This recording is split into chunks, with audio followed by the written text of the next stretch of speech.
क्या इस जन्म के कर्मों का फल इसी जन्म में मिलता है? यदि हां, तो पूर्व जन्म के कर्मों के फल का क्या होता है और पूर्व जन्म के कर्मों का फल किसे और कब मिलता है? नमस्कार प्रिय मित्रों। कर्म और फल मनुष्य के जीवन व्यतीत क्रियाओं के अनुसार होता है। हमारा पूर्व जन्म कब कहां कैसे था, शायद ही किसी को पता हो, क्योंकि जब इंसान जन्म लेता है तो वह एक शिशु के रूप में होता है और जब वह बड़ा होता है तो संसार के मायाजाल में फंस जाता है। इंसान के कर्मों का फल उसके जीवन के आधार के अनुसार होता है।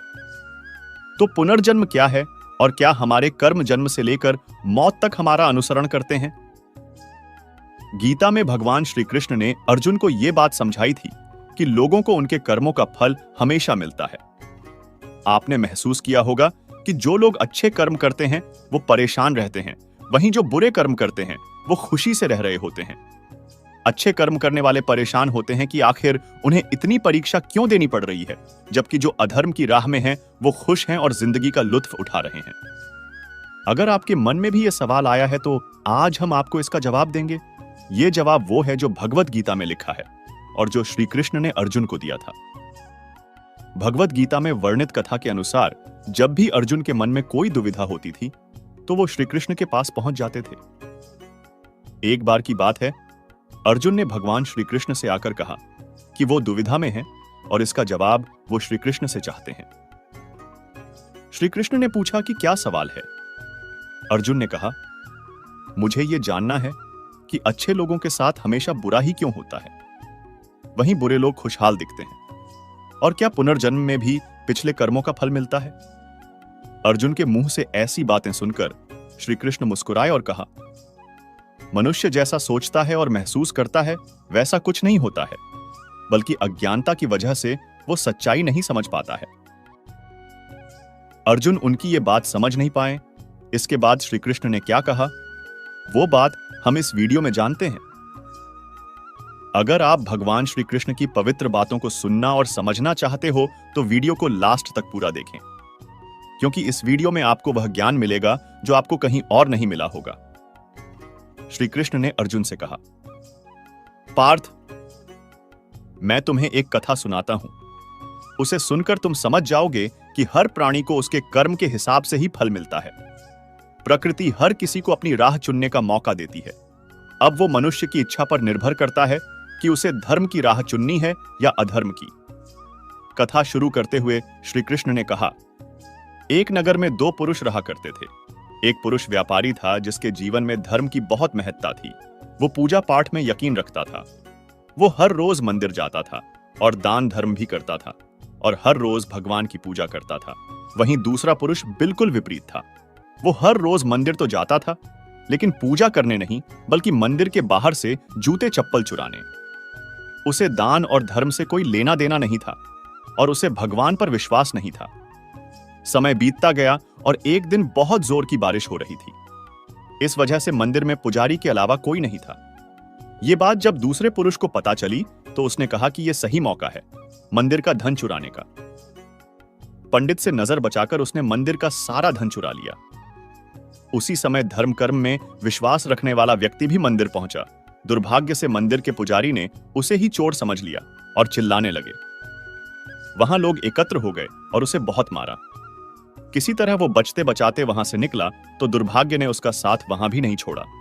मंदिर के बाहर वो एक गाड़ी से टकरा गया और घायल हो गया।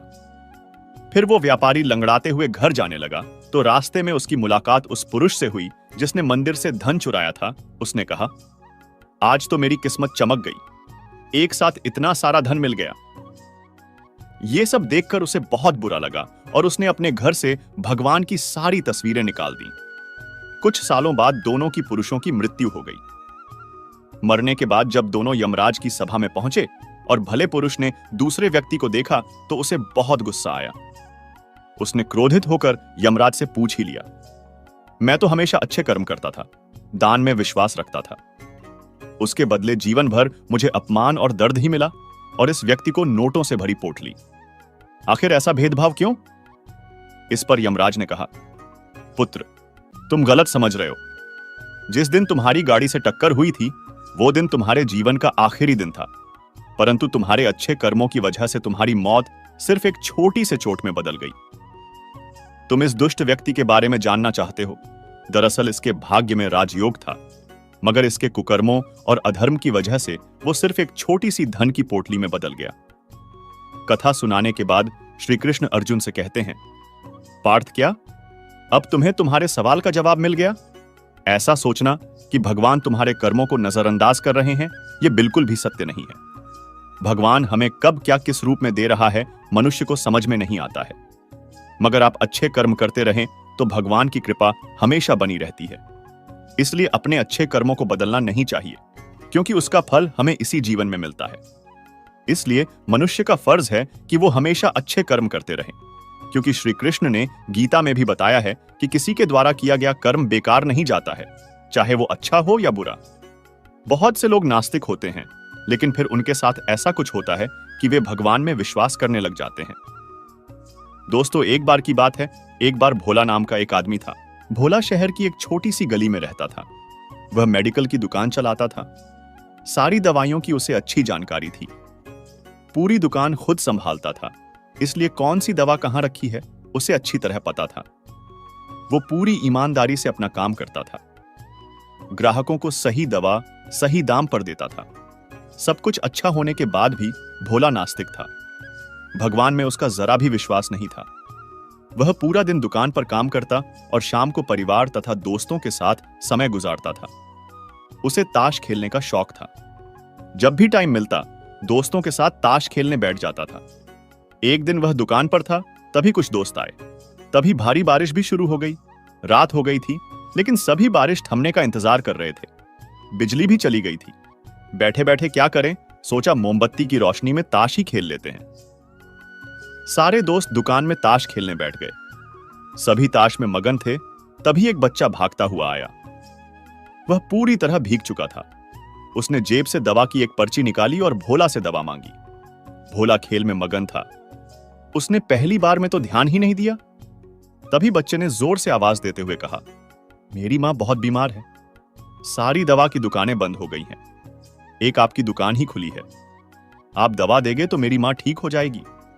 भोला आधे अधूरे मन से उठा, पर्ची देखी और अंदाज से दवा की एक शीशी उठाकर उसे दे दी। पैसे काटकर बच्चे को लौटा दिए। बच्चा भागते हुए चला गया।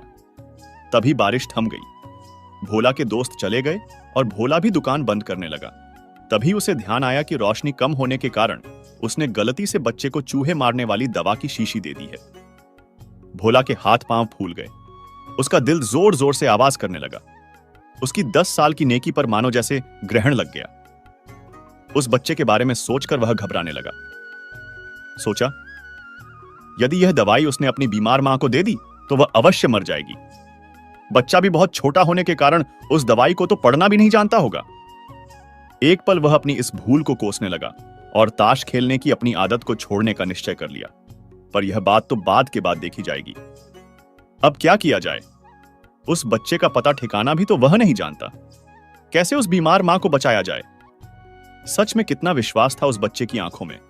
भोला को कुछ सूझ नहीं रहा था। घर जाने की उसकी इच्छा अब मर गई। दुविधा और बेचैनी उसे घेरे हुए थी। घबराहट में वह इधर उधर देखने लगा। पहली बार उसकी नजर दीवार के उस कोने में गई जहां उसके पिता ने जिद करके भगवान श्री कृष्ण की तस्वीर दुकान के उद्घाटन के वक्त लगाई थी। तब पिता ने कहा था, भगवान की भक्ति में बहुत शक्ति होती है। वह हर जगह व्याप्त है और हमें सदैव अच्छे कार्य करने की प्रेरणा देता है। भोला को यह सारी बात याद आने लगी। आज उसने इस अद्भुत शक्ति को आजमाना चाहा।